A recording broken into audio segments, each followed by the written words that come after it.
WLNS is here for you with 6 News at 6. Well, how much money should your restaurant server make? State lawmakers are getting close to an answer that has some celebrating and others complaining. It is our top story today at 6. Thanks for joining us. I'm Sherry Jones. And I'm Siobhan Klepfer. We're talking about the tipped wage law, a debate that we've been covering for months and one that might now be coming to an end. It has roots in a petition drive to raise the pay for restaurant workers and allow them sick time, an argument that went all the way to the Michigan Supreme Court. The court's decision was that the law was to take effect next Friday, and that had interest groups and some lawmakers scrambling to change the law before the deadline. The Michigan Senate voted on a compromise late last night, and our Taryn Simmons is here for you to tell us what it says and the reaction to it. Sherry, Siobhan, the group that gathers signatures to change Michigan's minimum wage laws was excited for their plan to take effect next week, including changes to the way tip workers get paid. Because the minimum wage for workers who get tips is only a fraction of the wage for everyone else. But workers who make more in tips than they would under regular minimum wage, and the businesses who say they couldn't afford to pay workers under that law, say they're glad state lawmakers stepped in to stop it.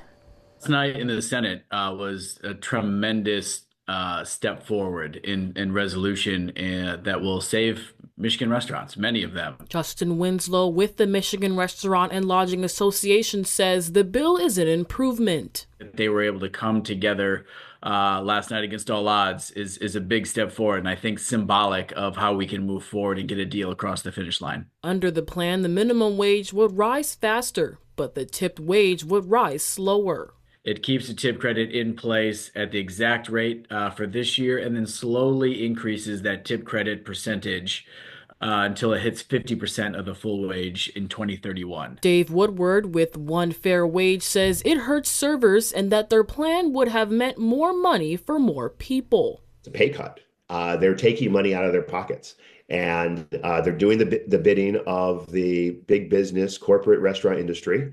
And unfortunately, a handful of so-called Democrats joined with the Republicans to lower wages of workers and take paid sick time away. Woodward says the change was disappointing. When people who have been in this fight with us, who have publicly said they were going to stand up and defend raising the wages of workers, as well as making sure that all workers have paid sick time, and then engage in this ultimate betrayal on the eve of Valentine's Day.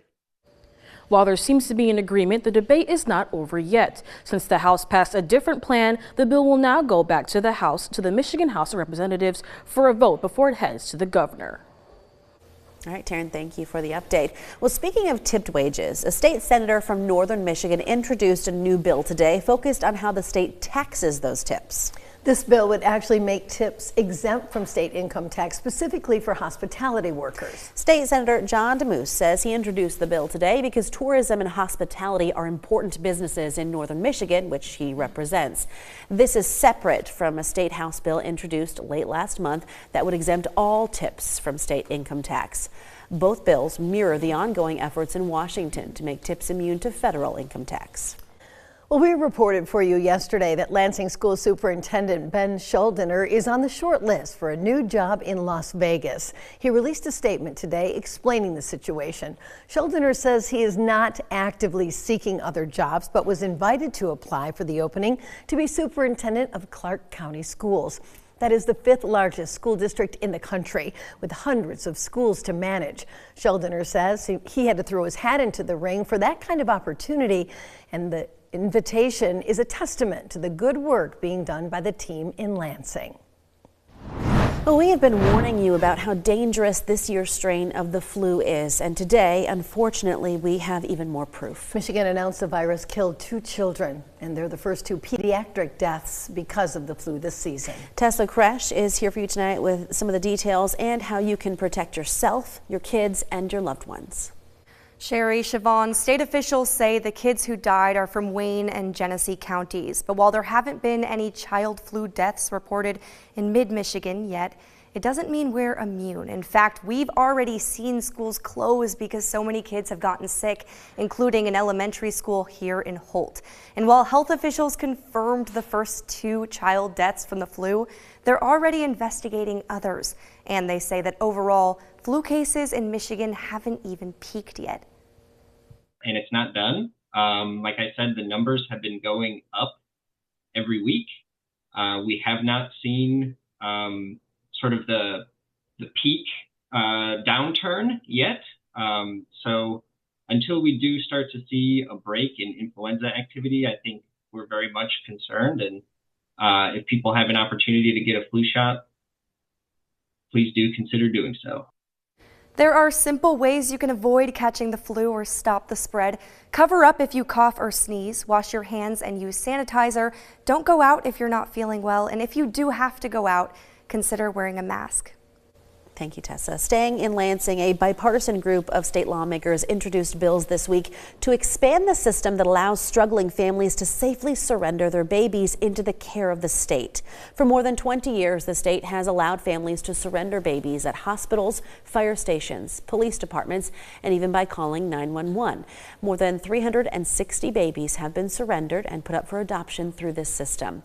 Some emergency providers even have secure, temperature-controlled drop boxes where babies can be surrendered that automatically notify officials within seconds. These bills would allow those boxes to be installed at emergency facilities around the state and codify some important safeguards into state law, like monthly inspections to make sure that the drop boxes work properly. From Storm Tracker 6, this is Weather First, sponsored by Auto Owners Insurance. Simple human sense.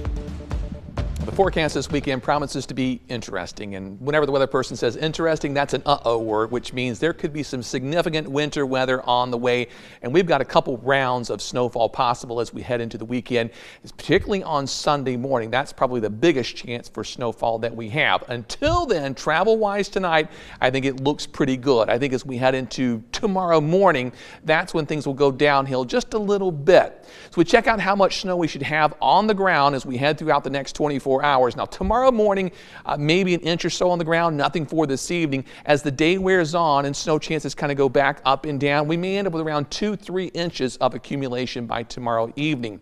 Weather aware days in effect both Saturday and into Sunday.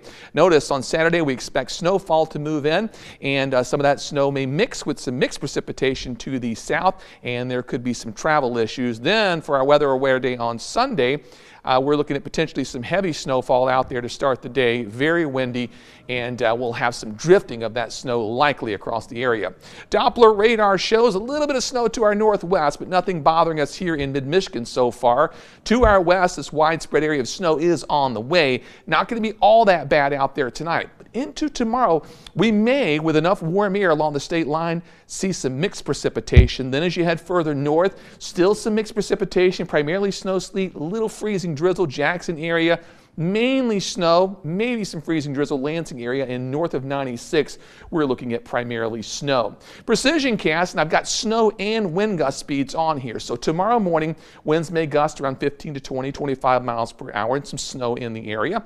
Then we may get a long break as we head into the afternoon as the first piece of that system begins to push away. Late Saturday night, early Sunday morning, as the main low begins to shift north, snowfall should begin to pick up by around midnight. Wind gust on Sunday 20 to 30, maybe 30 to 40 miles per hour. Widespread snow to start the day. And then as it wears on, it should become more widely scattered, but still some snow out there and still very gusty winds expected through Sunday evening. Total accumulations from Saturday's system, the first half of this system, we're looking at around 2 to 3 inches in Lansing area, a little more to the north, a little less the further south you go, and that runs through Saturday night. Into Sunday, this is Sunday's snowfall. This could be a little bit heavier. Assuming the track holds, we're looking at around 3 to 6 inches along 96 in north, another 2 to 4 south. So when you combine those two, 6 to 9 Lansing area, 7 to 10 St. John's, 4 to 7 south towards Jackson. And if you're planning on traveling north, that heavy snow does extend fairly far to the north.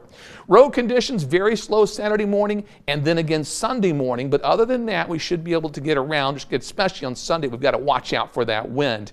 Temperatures currently are sitting in the 20s. Our quad cam shows readings generally sitting in the upper teens and lower 20s with lots of cloud cover around mid-Michigan.